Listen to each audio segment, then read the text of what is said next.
The moment our wives push back, or the moment somebody that we loves push back, we start to question what we're doing. Is this the right thing? Should I be doing this? Should I not? But Lizzie surprised me and she goes, wow. She's like, I feel like this is an opportunity that you can't pass up. Yes, it's a fantastic opportunity, but what I'm not willing to do is what I did to you previously with Luca.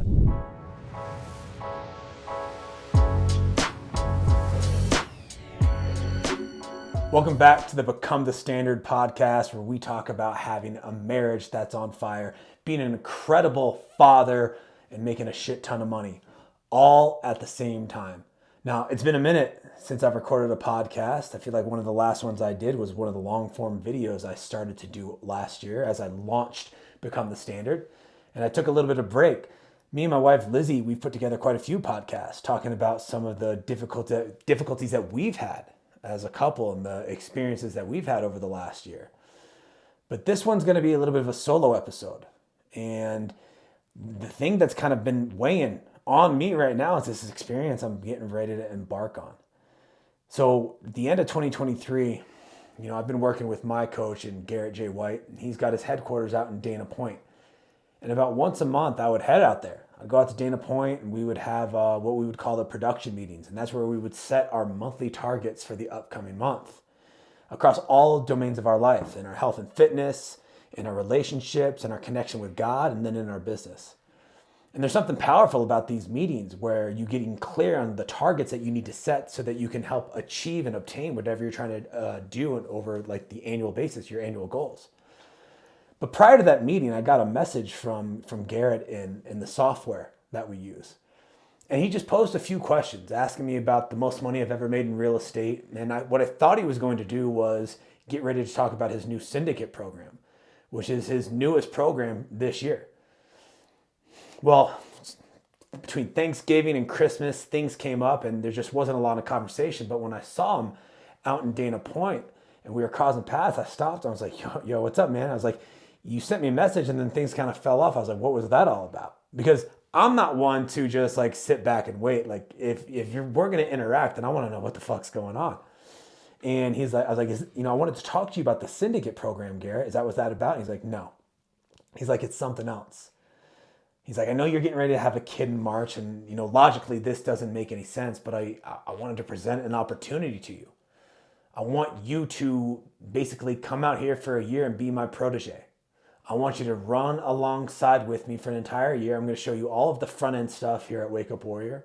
I'm going to teach you all about all of the back end stuff in sales, marketing, and operations. I'm going to give you opportunities to coach in front of a bunch of different people where I can give you feedback and help you become a better coach. I'm going to give you everything because I need a case study. And I'm sitting here in this position being like, okay. He walks away.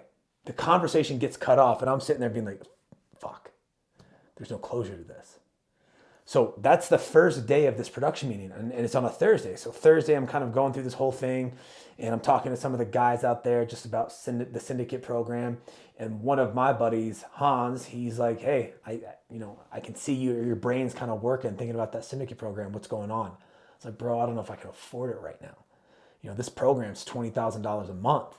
For 6 months, I was like, I just don't have the funds to do it right now. With the transition out of real estate and the focus being on coaching and all the things that are associated with it, it's just not, the money's just not there right now, right? Getting a little bit of a money pinch, if you will. And he goes, well, why don't you just send Garrett like an idea stack? And for those of you new to the game, stacks are what we use as a tool to really gain perspective in different parts of life. It's what I do every single morning for about 60 to 75 minutes. An idea stack is simply that. You're taking an idea and you're putting it into a format where you can start to present it to other people. If I were to put together an idea stack for you and I was to give it to you, you'd be able to read through it and you would understand the logical steps necessary in order to execute this idea. So Thursday night, right, me and my buddy Mark Gentry, we go out and we have a old fashioned next door. Best old fashioned I've ever had. Well, one old fashioned leads to two old fashions.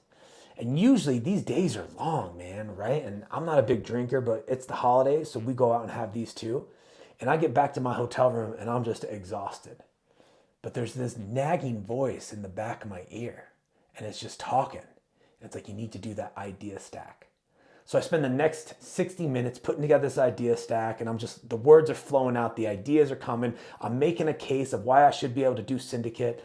And so, I'm throwing out ideas of what this protege thing could look like, even though I have no information about what it is. And so, I get it done, and all of a sudden I'm like, you know what? I'm going to send it to Garrett. Dink. And I send it over to him. The next day, nothing, crickets. And I go throughout the whole training day, and there's no conversation about it, nothing happens.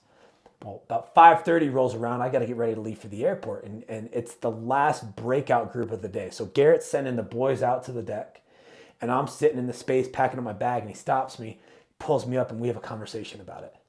He goes, go home and talk to your wife. He's like, what could happen on the back end of this out of 12 months is something that you couldn't even imagine. He talked to me about the other proteges that he's had, and I'm sitting here in a space being like, well, all right, let me go home and have a conversation with Lizzie. And in my mind, right, this idea that one, either we're going to move out to Dana Point for a year, or two, I'm going to be traveling nonstop for the next, 12 months. I'm just going to present this to her. And I was fully okay with her being like, hey, listen, this isn't the right time. It doesn't make any sense. Like logically, this isn't going to work out. And it wasn't me even trying to present it in a way to convince her that this is what we should do. In fact, it was quite the opposite. I was just sitting there being like, hey, listen, I want to do this. I think it's a good opportunity. I presented all of the information to her, and then I just simply paused. And in that moment, I was like, all right, like this is kind of just going to be one of those things where I tell Garrett, hey, this didn't work out. But Lizzie surprised me, and she goes, wow. She's like, I feel like this is an opportunity that you can't pass up. And I paused her in that moment. I was like, listen, yes, it's a fantastic opportunity, but what I'm not willing to do is what I did to you previously with Luca. See, when we had Luca, one of the biggest mistakes that I made was that I went back to work within about 24 hours. I didn't have the processes and systems set up in my real estate business. And the person that I hired, well, she just wasn't up to speed. And that's on me because I didn't train her. So I had this client just bitching about, just things aren't getting done, yada, yada, yada. And instead of just like letting it go and like passing the business on to somebody else, I stepped back in. But that created a ton of resentment and frustrations and a lot of friction in my relationship. And so one of the things that I told myself I wasn't going to do was put myself in that position again. But looking at Lizzie and having this conversation, there was something different in her eyes, something different about the feel that she was kind of giving to me. And she goes, I think we need to do this. I was like, wait, what? And so we started to talk through it, and we came to the conclusion that it was simply this. 12 months. You can do anything for 12 months. Now, logically, this doesn't make a whole lot of sense. We're having a baby in March. Luca, he's a toddler, and he's at one of those difficult ages right now. And what she's going to have to do is going to be one of the hardest things that I could have ever asked Lizzie to do. And it's interesting, right? There's going to be stress on the marriage. There's going to be financial stress. There's going to be this new kid that comes into our life. There's going to be a lot of disruption. And yet in all of that, we're making a decision that's going to benefit us, our relationship, our marriage, our kids, my business, me, in 12 months.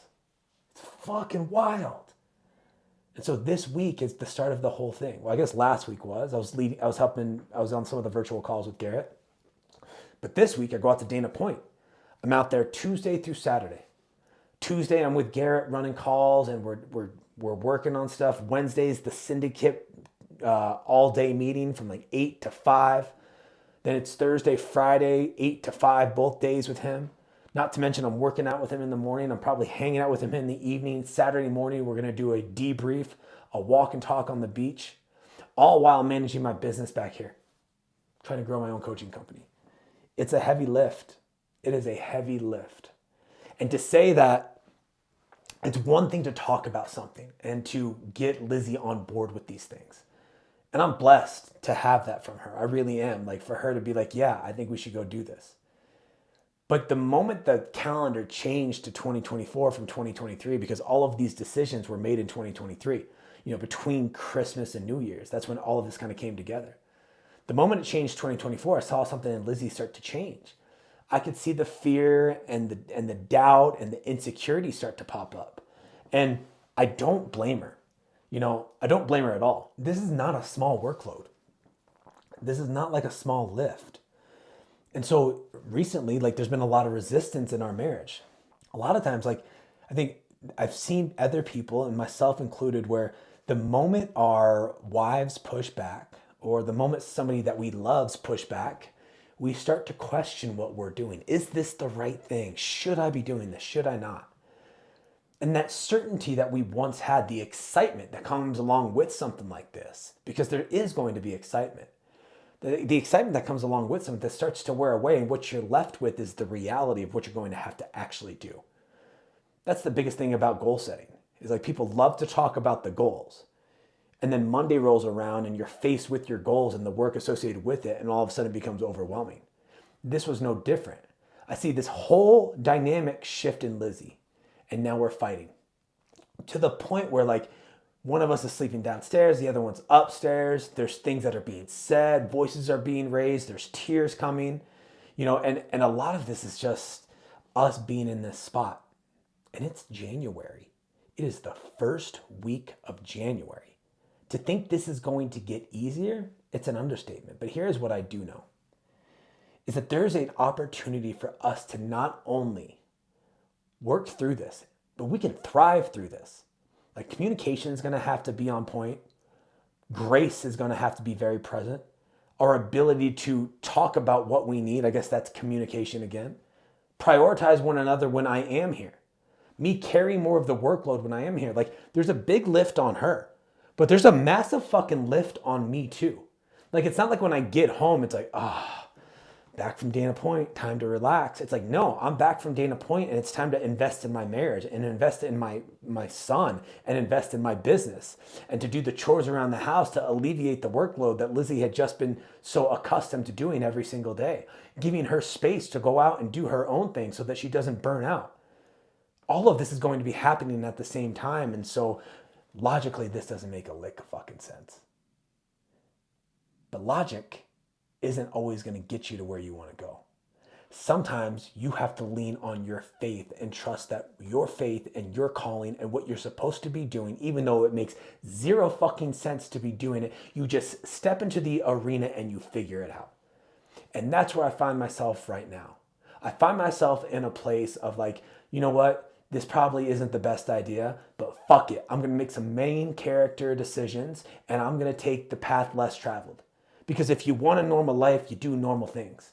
But if you want results in a lifestyle that far exceeds the one that you have right now, which we do, Lizzie and I do, and we have a clear vision of the ending of this and what it looks like and what we want, and when that is in the forefront, well, then you have to make some different decisions, and that's exactly where we're at. So this week, it kicks it all off. I'm going to try and document the whole thing. This is just part of it. The big piece of this whole thing, where I think a lot of this kind of fighting has started to come into, is like Luca as a toddler. Like, being a dad is difficult, man. Like, I knew it was going to be hard, but I didn't understand to the extent of which it was going to be this hard.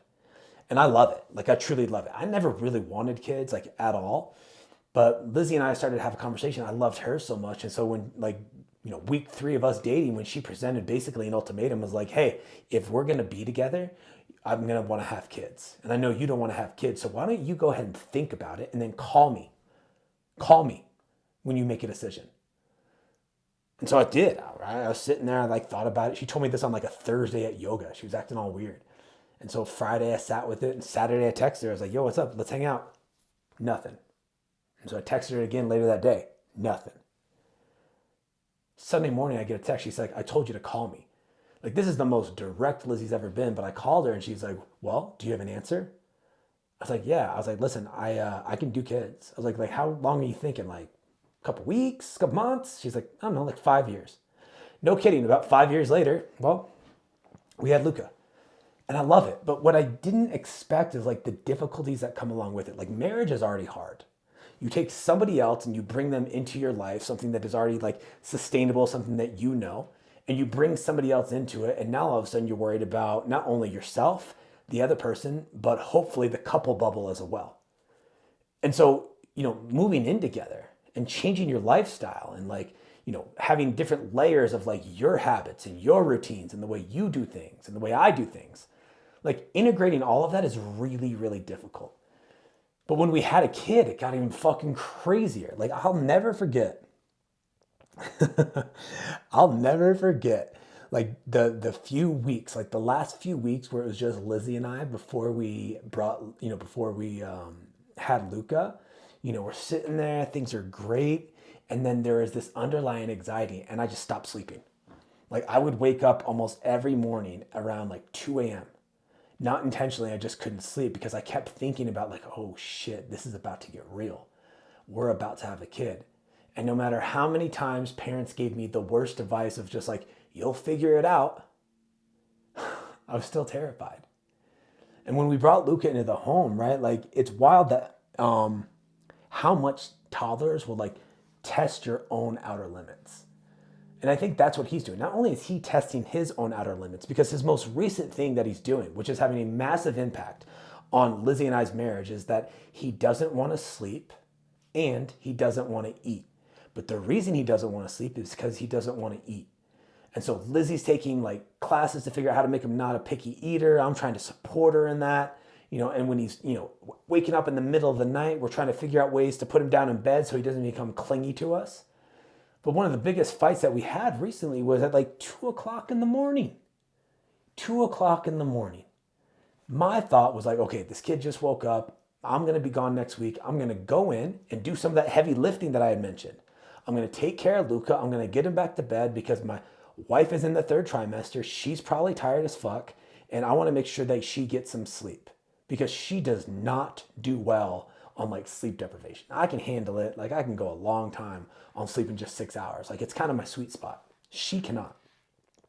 So I go in there and as I'm walking into the room or leaving the room, Lizzie goes, don't pick him up, just lay him back down. So I did.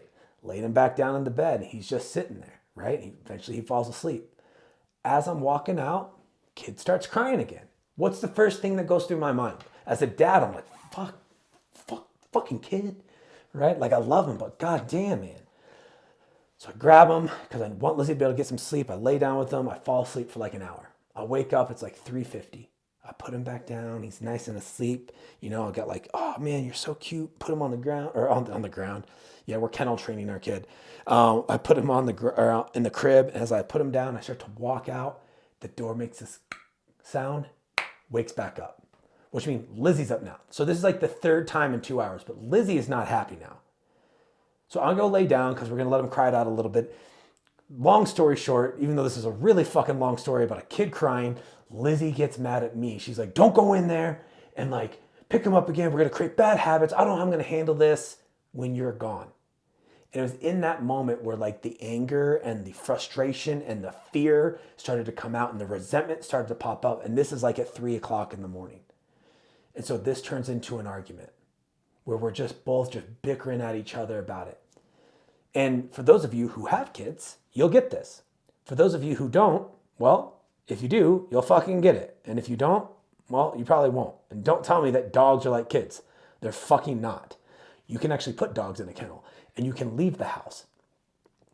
But these things that he's doing, right, are impacting us in both a good way and a bad way, right? There's these amazing things that Luca will do that allow Lizzie and I to bond. Like the first time he starts to say a certain word, or when he does something funny, or the things that he just likes when his first experiences in life.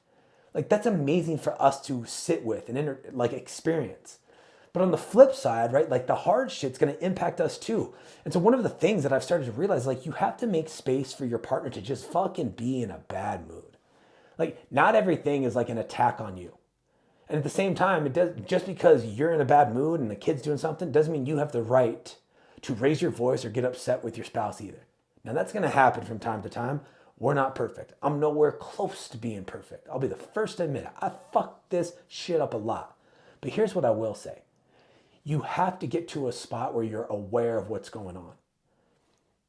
That's it, man. Like you have to be doing some type of stress management. You got to be taking care of your body. You got to learn how to like slow down your mind when things get hard. I mean, the stress that a kid provides you on sleep deprivation is no different than what you're going to experience in business. It's no different than what you're going to experience in life. And if you can't figure out ways to handle it, mitigate it, slow things down, well, then you're constantly just going to be in this responsive and reactive cycle where you're just trying to fucking survive. And survival mode is one of the fastest ways for you to make bad decisions, say things you don't mean to say, and fuck things up. So that's where we're at. First week of January, getting ready to leave, and her and I are just like hitting and butting heads. But here's what I love about it, is that even every time that we do that, even though things get hard, we're always willing to kind of come back together and have conversations about the hard shit. I don't appreciate what you did there. This is what I need from you. Don't ever call me a psychopath again. That's fucking not okay. And we have conversations like that. Like, I posted something on the internet about this, and somebody's like, I can't believe you call your wife a bitch. I was like, I didn't call my wife a bitch. I was referring to somebody else calling their wife a bitch in this video. But while we're on that topic, sometimes she is a bitch. Just like sometimes I'm an asshole. She'll be the first one to admit that she is, and I will too. But that's the reality we live in. Sometimes when we're at our worst, the worst parts about us come out. And while it's our responsibility to learn how to manage those things and learn how to deal with them so that they don't continue to chip away at the integrity and the foundation of the marriage, it's also the other person's responsibility to be able to hold the space at times and not take everything so personally. Kids teach you just so fucking much, and they're just like pressure cookers. I wouldn't trade it for anything. Like, I love this kid more than anything. And 2 is going to be even wilder. For you guys who have 2 kids, you get it. And then for those of you who have 2 or more, you're the psychopath. We've talked about it. Like, I don't know if I'll have more than 2. Like, I'm about it. But then again, I'm not with them all day. I do like 30 seconds of work, and then like Lizzie has to grow this baby for 9 months and feed it for a year. So I'm not really in charge of this next decision. But that is one of our goals. Like, we want to at least be able to like get Lizzie, through this pregnancy, get us through this year, thrive through this year, and then start to have conversations about building our family, see what we want to do. That's the wild thing about goals too, is like, as you start to grow and as things start to progress in your life, your goals change. And this week I've been just like reviewing all of my clients' goals. I think it's really important for us to massage these things. Like, we create these in December, these goals and these targets for ourselves. And there's, these ideas that we want to have, and we get really excited about it. And we spend moments in reflection, and we spend moments in vision casting, and all of that's beautiful. Like, right behind this camera is a vision board. And Lizzie and I did it every year. We haven't done it this year, but we've done our goals in other ways. And I think it's important for us to get clear on what we want. Like, the clarity piece is massive, because without the clarity, then your decisions don't always align with what you're trying to accomplish. And that's where a lot of people get sidetracked.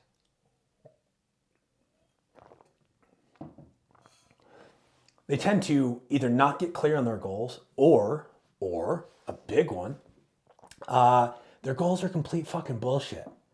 And they're bullshit because they're just rooted in fantasy.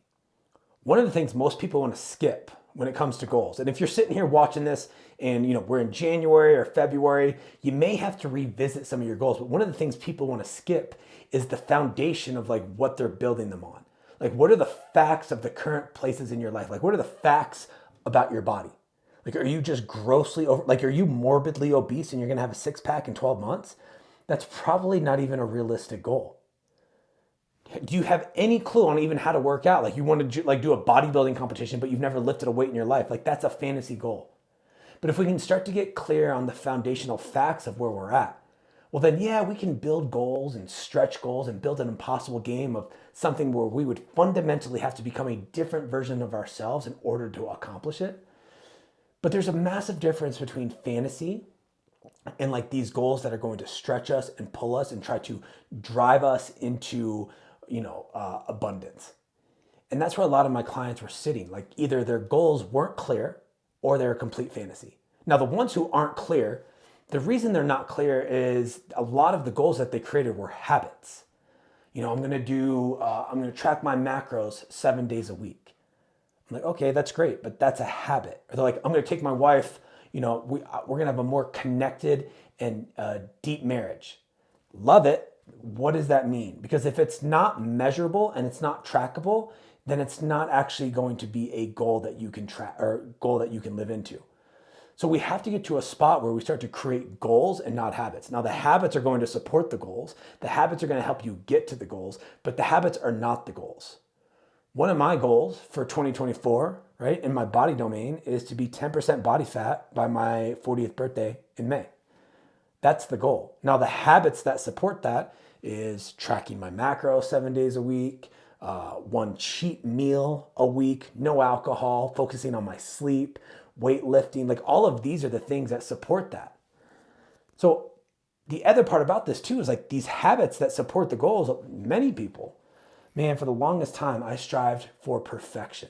Like, okay, I'm going to track my macros 365 days out of the year, or I'm going to meditate every single day. And there's very, very, very few things that people do every single day outside of taking a piss, eating and breathing. And for those of you who fast, you don't even eat. So outside of taking a piss and breathing, right, those are the only two things. So you have to think about this. Can you really be perfect? And so the way you structure your habits or the way that you structure your goals is just as important.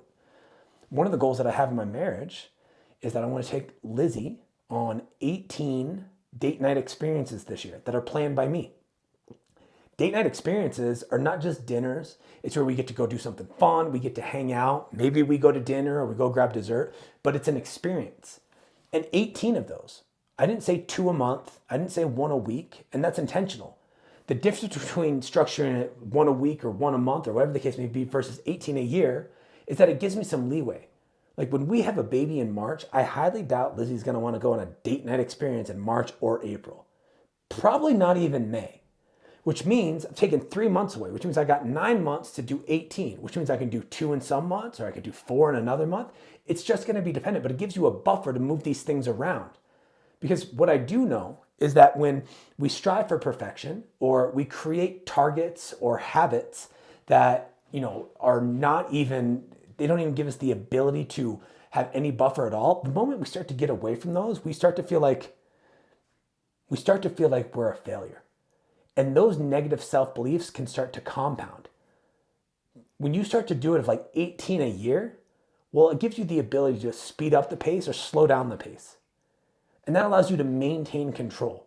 You can be off track on your goals all the way through June, and then you can just turn it on, and you could do 3 a month, and you could catch up to those 18 for the entire year.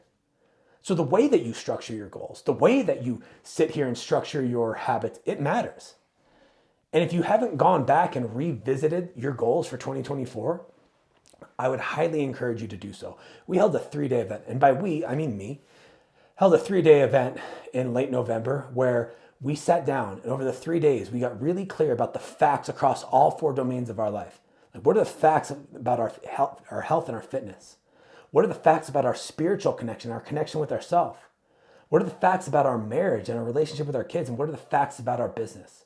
We built that foundational piece. And once we had that, then on the next day, we could start to create what I like to call our impossible game targets for 2024. These are the targets across all 4 domains.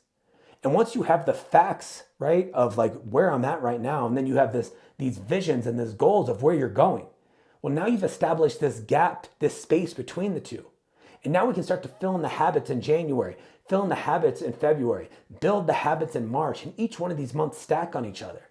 And every month we revisit them and we refine our habits and we refine the monthly missions that we're trying to accomplish. And in doing that, it gives you clarity that you can track, and being able to track it, well, then you know at the end of every week and at the end of the month whether you're on track or off track. And that's the level of detail that's required. Now, a lot of people they're like, damn, that seems like a lot. It's very overwhelming. It is at first. Just like learning a new language, just like being married, just like having a new kid, just like taking a chance on something that logically doesn't make any sense, but it's going to push you to become a better person. Average people get average results. You do what everybody else does, you're going to have the life that everybody else has, which is being overweight, divorced, and having less than $1,000 in your bank account. But for many of you, especially if you're watching this, you probably want a little bit more in your life. You probably are one of the overachievers, the one who's looking to have a marriage that's on fire, the one who wants to be the best parent they could possibly be, The one who wants to have a business that isn't controlling their entire life, but is also supporting the lifestyle that they want. Listen, that's the name of this game. That's what Become the Standard is all about, right? Sometimes you have to step into your faith and take these big main character decisions and run with it. Other times you have to use your toddler and your children and your relationships to learn lessons and to grow. And even though sometimes you're going to feel disconnected, you can use them to connect again. But more importantly, you have to have goals that are in alignment with what you want. Listen, that's the end of this episode. And I hope you enjoyed it as much as I do. Like, this is fun. And I'm going to be doing this a lot more. If you enjoyed this podcast, please make sure you leave me a review on either Apple or Spotify. 5-star review would be much appreciated. Leave a review in the comment section as well. And make sure that you check me out on social media, right? Sergio.Nazaro on Instagram, Facebook, TikTok, you name it. All right, y'all. I'm Sergio. This is the Become the Standard podcast, and I will see you next time.